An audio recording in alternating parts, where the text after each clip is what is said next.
عہدے بڑے ہو سکتے ہیں مگر استاد کا مقام ہمیشہ ان سے بلند رہتا ہے۔ یہی خوبصورت منظر آج رجویہ گاؤں میں دیکھنے کو ملا جب ضلع ایبٹ آباد کے ڈپٹی کمشنر سرمد سلیم صاحب اپنے استاد محترم سر طارق صاحب کی محبت میں ان کے گاؤں پہنچے۔ آخر اس ملاقات میں کیا خاص تھا، آئیے اس یادگار لمحے کا حصہ بنتے ہیں۔ میں ہوں عبدالحمید اور آپ اس وقت میرے چینل پہ ہیں جس کا نام ہے رجویہ ولاگ۔ تو چلیے چلتے ہیں بنا ٹائم ضائع کیے، لیٹس گو۔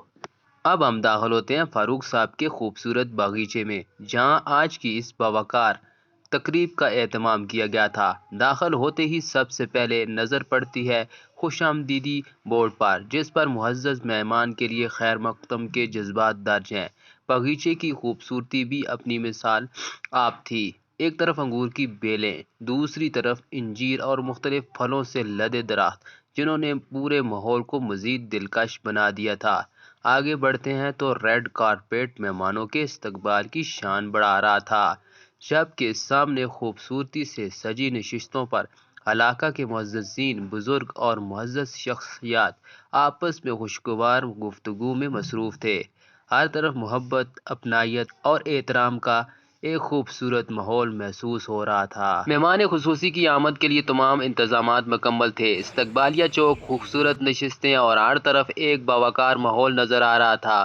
گاؤں کے معززین اور معزز مہمان بے صبری سے ڈپٹی کمشنر صاحب کی آمد کے منتظر تھے۔ ہم بھی یعنی میں اور سراب بھائی اس یادگار تقریب کا حصہ بنے اور ان خوبصورت لمحات کو اپنے کیمرے میں محفوظ کر رہے تھے۔ اسی دوران ہماری نظر تحصیلدار سبیل احمد پر پڑی جو دیگر معزز شخصیات کے ساتھ بیٹھے اپنے دوستوں اور اہل علاقہ سے خوشگوار گفتگو میں مصروف تھے۔ ہر چہرے پر خوشی، اپنائیت اور مہمان نوازی کی جھلک نمایاں تھی، جس سے اندازہ ہوتا تھا کہ یہ محفل صرف ایک تقریب نہیں بلکہ اپنے گاؤں اور اپنے لوگوں سے محبت کا خوبصورت اظہار تھی۔ اور آخرکار وہ لمحہ آ ہی گیا جس کا سب بے صبری سے انتظار کر رہے تھے۔